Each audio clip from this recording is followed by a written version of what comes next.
adlaw kaninyong tanan na paminaw karon, ning tulumanon kini ang akong suliran. Ilabi na kaninyo Dr. Rene Obra ug Attorney Elaine Batan. Ingon man sa mga artista nga maghatag og kinabuhi ning akong suwat suliran.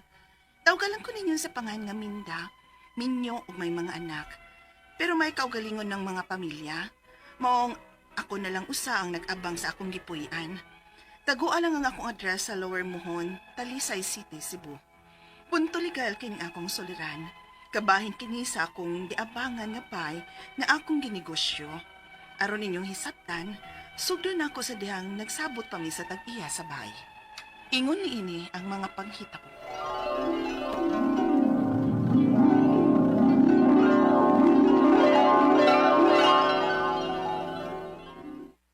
Wow! Nindot man din ni nga bay? Pila ka nito'y abang sa monthly ani? 15K.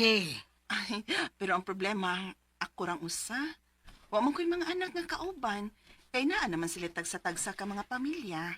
Daghan man ni kwarto. Pwede raman sad nimo paabangan kada kwarto. Ikaw ra gyud bahala. Ay, mao ba, ma'am? O sige, ma'am. So, okay na tani ha. Magpinirmahay na ta og kontrata ha. O sige.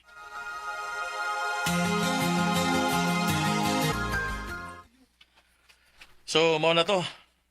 3,000 ang buwan sa kwarto o niya 100 ang tubig per head. O, sir. Sige. Mukuha mi og duha ka kwarto dinhi. Kami sa akong anak. Sige, salamat, sir.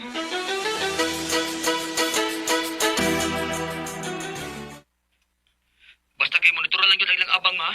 O, dong. Unya, unsa man ang bayad sa kuryente ana? Aw, naramay kaugaling mga submitter kay ipaabangan man day kuno ni tag-iya ang mga kwarto sa una. Unya ang tubig kay tag 100 per head sa akong pangayo. Naglista sad ko sa mga nangabang dinhi. Umayo na ma kung mauna. Unya, kanus aman man ko sa kabuhan ang una nag-abang diha. Yan, ma'am. Pangyo asak ko be. Nataktak man gyud ko sa kong trabaho eh. Nya wala ko'y kita. Ang nabili na kong kwarta, ma'am, kay ako nang ipalit og kining pagkaon namo. Mao ba? O, ma'am. Bisag karon lang gud, ma'am. Ay, sige, ilista ko lang na ha. Basta kung makakwarta na ka, bayra lang ko dayon. Oo, ma'am. Salamat kay ma'am. Ma, naunsa naman ang pila namang kabuhan nga way naghatag sa bayad sa abang nagpuyo diha. Mao lagi na, ay, sige ra maghangyo. Di na pwede ma oy. Paringla na. Ug pugsa nga mobayad gyud. Kay kung dili gyud na mobayad, mapugos sa nagpapahawa nila. Dili mi ninyo mapugos eh. Ha? Ngano? Doon na dito kontrata? Oh. Huwag ka magkatingog tungod kay nahibaw ka nga wa tay gipirmahan. Maong paabot mo kanu sa ami mamahawa din eh.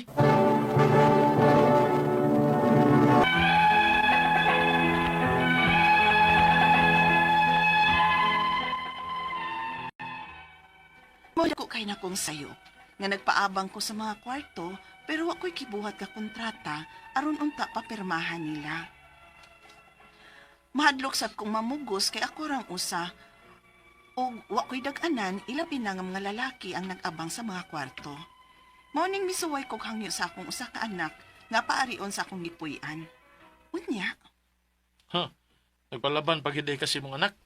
sir, tuman lang unta ta sa atong sabot sir ba para wa nay samok sir. Sir, nakiksabot og tarong ang akong inahan. Ug yatagan pa gyud mo og lugway nga pila ka buwan. Basta kay dili mo makapapahawa na mo din eh.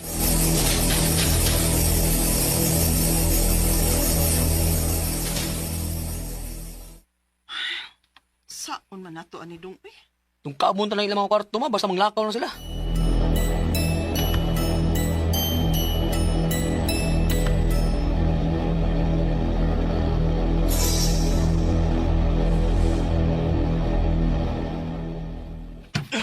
Ganun gilabtan ninyo ang among mga butang? Kay mga pagka kay bugnaw. Kamu na kay mo atraso na mo. Kamu ba isog? Ikihat mo trespassing. Time para good. Nganong kami na may imo ikiha ha? Ikaw mo iway bayad-bayad? Unsa naman ako ibayad sa tagian ning bay kung kamo nga nag-abang sa kwarto dili mo mobayad? Huh, sa ato pa. Dili ninyong bay? Ug nahibaw ba ang tag-iyan nining baya nga inyo nang ginegosyo?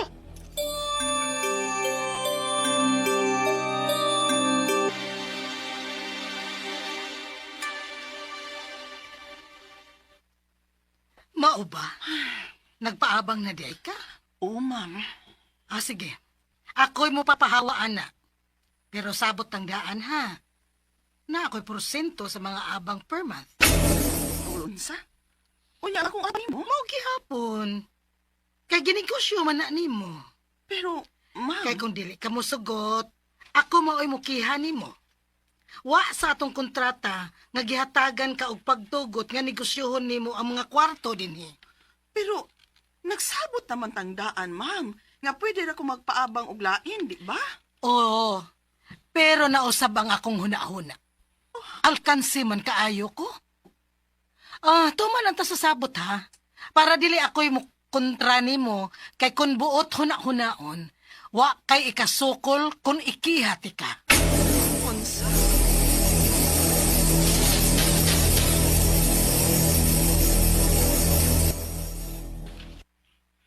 May pagbahawa na ng kadiyama.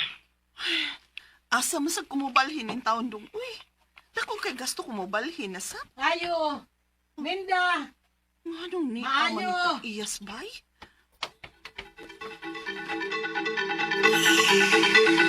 Pahawa na dinhi. Ha? Ma'am, dilin taon ningon anak kadali mangitag kabalhinan, uy. Wa ko'y labot. Sige na, pahawa na. Okay, hatagan ti kag usa ka semana ha. Kinahanglan nga hawa na ni dinhi. Unsa? Usa ka simana?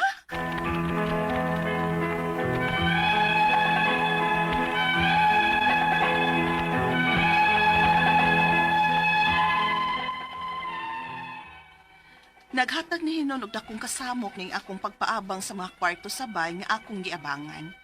Ilabi na nga way klaro kasabot ang tag-iya sa bay, ingon man ang akong gipaabang. Ang akong mga pangutana mo kining mosunod. Unang pangutana, sa pagsabot pa lang namo sa tag-iya sa bay nga akong giabangan, siya mismo maoy miingon nga pwede na akong paabangan ang mga kwarto. O miingon pa siya nga ako ray bahala.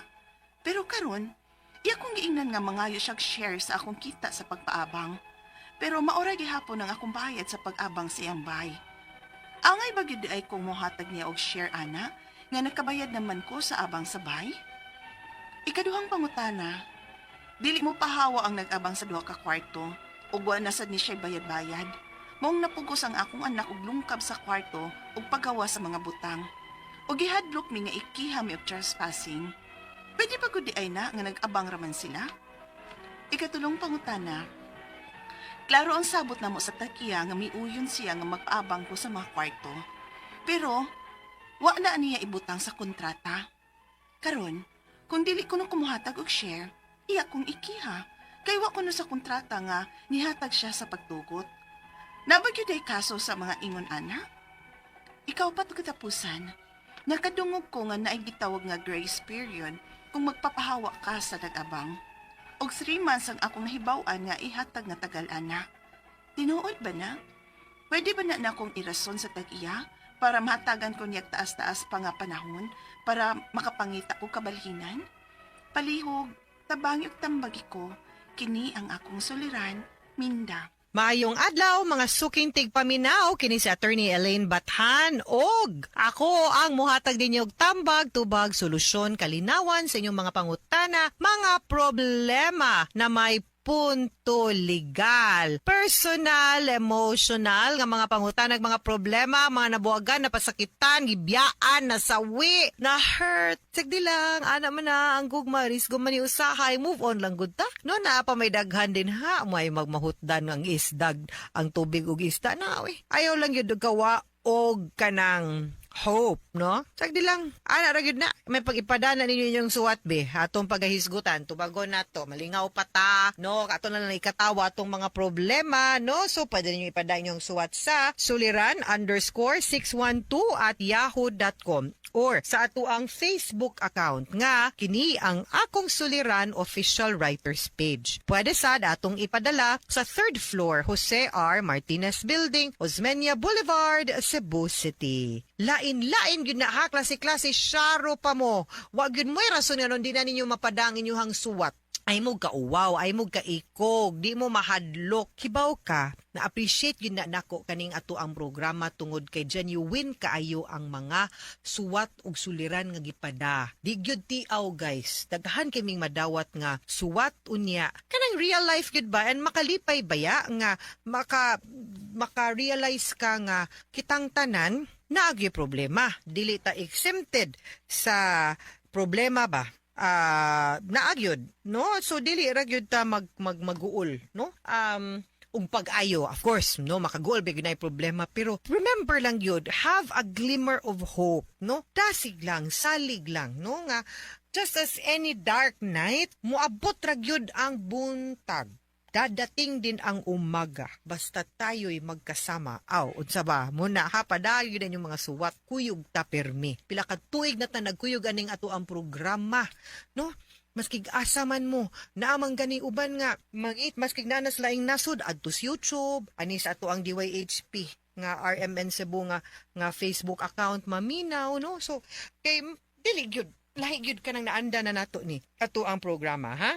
So, si Minda, mo'y ato ang letter sender, gikan sa Lower Mohon, Talisay. No, Mayor Samsam Gulyas, Congresswoman Rhea Gulyas, kumusta mong tanan din ha? And, ato ang letter sender, ning ingon nga, ang iyang problema, naman ni siya'y balay abangan nga gipanegosyo di ay, di ba?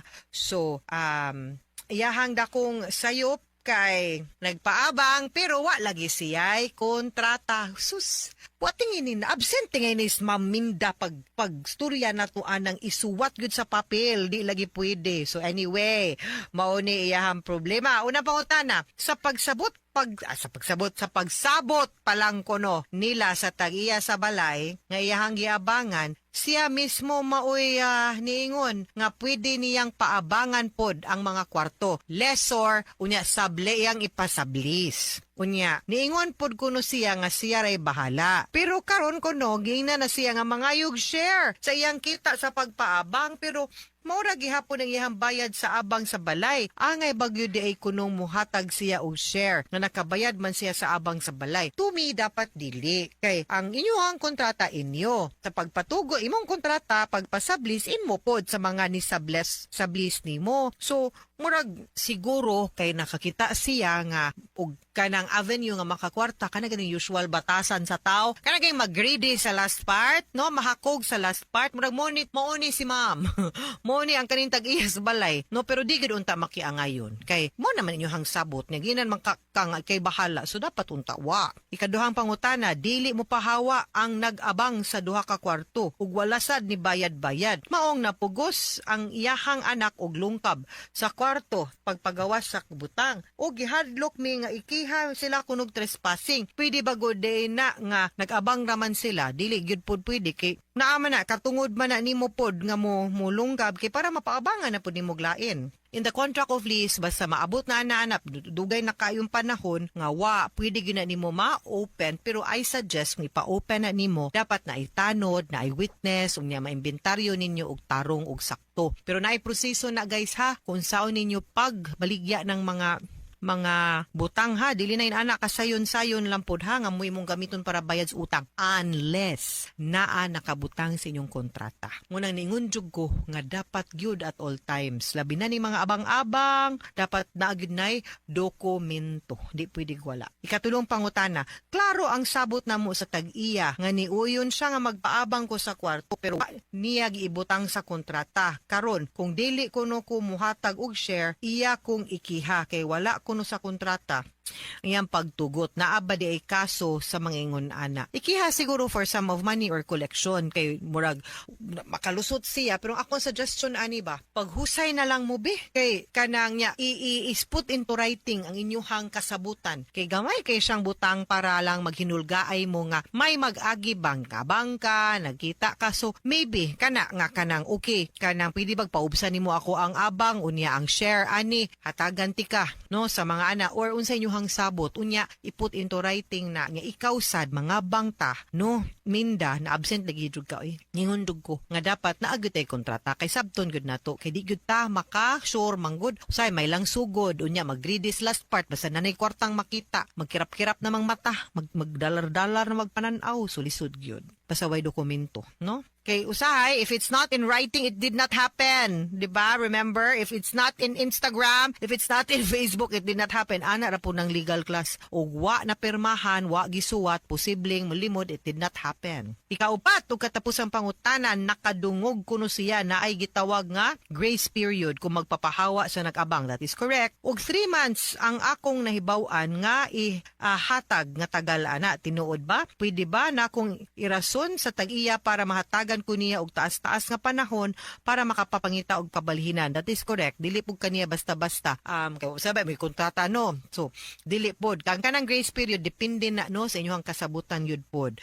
Actually about a month will be ideal or fair or safe for the both parties, not 3 months. Pero kung mahangyo ni mo muna, kung hangyuan na lagtarong para makabalhin ka, no, ako, di gud madanga, magsinuwatay na lang mo, magpinirmahay na lang mo, then, hahawa na lang. Hangyuan na lang siya nga, gaikog saktong panahon ug oras para makabalhin ko. Okay? But again, going back, gentle reminder gid natong tanan guys nga please lang next time put into writing everything because if it is not in writing, posibleng it did not happen. Mga sukintig paminaw, hinaot unta ka namin nakutlo na pagtulunan karong adlaw.